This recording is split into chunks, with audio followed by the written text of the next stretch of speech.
Yes, webale kubeera nga weekuumira ku MMTV, webale nnyo okusubscribinga, webale nnyo okulikinga, webale nnyo commentinga na buli kimu kyokola okubeera nga otegeeza abantu abalala ku channel eno n'okubeera nga obawa ku mawulire aga channel eno ge tuba tukuleetedde kubanga tukuwa amawulire agali clarified, agali verified ate amasunsulemu each and every single time. Nkujjukiza gwe yakalaba this channel for your first time, please subscribe on this YouTube channel. Subscribinga awansi tulabike nga tweyongerayo ddala n'amawulire. Bw'omala osubscribinga okonene kade ako ke bayita notification bell so that omanya amawulire gonna ge tuba tuleese. Obeere nga tosubwa eggulire lyonna. Amawulire ge tulinawo olunaku olwaleero, omwami Eddie Kenzo Eddirisa Musuuza ali mu kwetegeka kubeera nga akomawo mu Kampala oba kubeera nga akomawo mu ggwanga olunaku olw'enkya. Eddie Kenzo akomawo mu ggwanga kubanga bamusuubiza nti nno ku lunaku olw'enkya bagenda kuba bamutonnyesa mu ggwanga. Eddie Kenzo yagenda Ivory Coast, gwatamanyi wajali saawa zino eno. Eddie Kenzo ali side zaawo mu Ivory Coast, lockdown gye yamukwatira era gyali essaawa zino eno zennyini. Eddie Kenzo yagenda eno ng'ennaku z'omwezi 16 omwezi gwali gwa March ng'alina performance era yagenda ne bandi ye yonna bandi yonna yagitwala. So Eddie Kenzo ono bandi mu kugitwala, bandi yo yamala performinga yo nekomawo immediately kubanga flight gye yalina yaliyo olunaku lwennyini. Eddie Kenzo yamala okukomawo ng'era sitabwaba yali alina okusigalayoko ne mwana mulenzi gwe bayita Splash, asigaleyoko ng'alambula oba abeereyoko awumuze ku mutwe then akomewo the following day.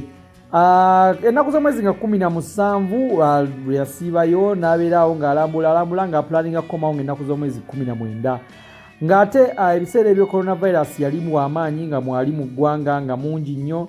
Era ennaku z'omwezi nga 18 pulezidenti w'eggwanga Yoweri Kaguta Museveni yajja n'agamba nti buli kimu akigaddewo, omuli amasomero, omuli amabaala, omuli church, omwali ne airport.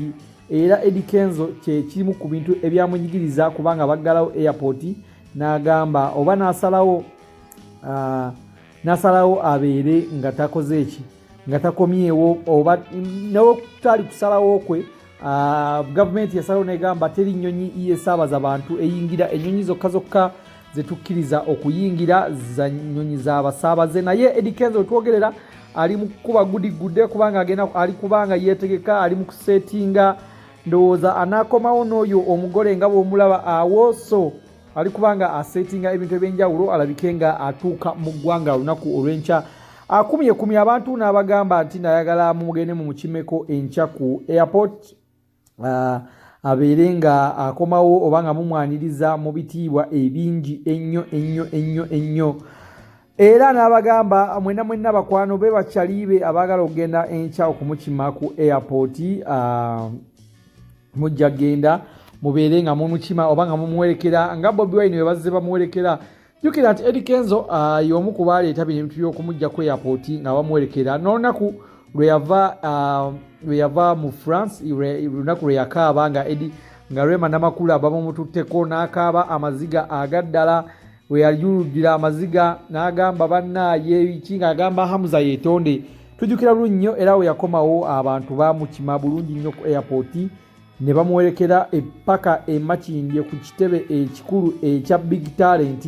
Era abagambye olunaku olw'enkya mwenna abayinza oba abanaasobola mugende mulabike nga mumukimako Eddie Kenzo, mumwanirize mu bitiibwa eby'ekitalo, mumuleete mu bitiibwa eby'amaanyi alabike nga ate ayingira mu ggwanga ng'omuzira oba nga omuntu ow'enjawulo. Dikira Eddie Kenzo azze ng'amenya record ez'enjawulo, omuli okuleeta BET, omuli okuleeta Nickelodeon Award, ndowooza kati abuzaayo Grammy yokka abeere ng'ate ensonga agimaze. Eddie Kenzo nno y'omu omuyimbi eyasoose okufuna akakadde kalamba ku Instagram. Ye muyimbi yekka mu Uganda akayina omulala ayina obukadde obuwerera ddala 8, mwana muwala Zabi the Boss Lady ate ye si muyimbi, just socialite.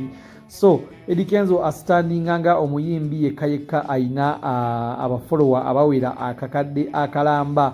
So byebyo nno ebiva ku side eyo eya Eddie Kenzo akakomawo olunaku olw'enkya mu ggwanga abeere ng'ate bamwaniriza bulungi nnyo. So subscribinga tubeere nga tweyongera ddala mu maaso tugenda kuba tukutuusaako amawulire gonna nga bwe ganaabeera. Eddie Kenzo agenda kukomawo atya, agenda kubeera atya, baani abagenda omumwaniriza.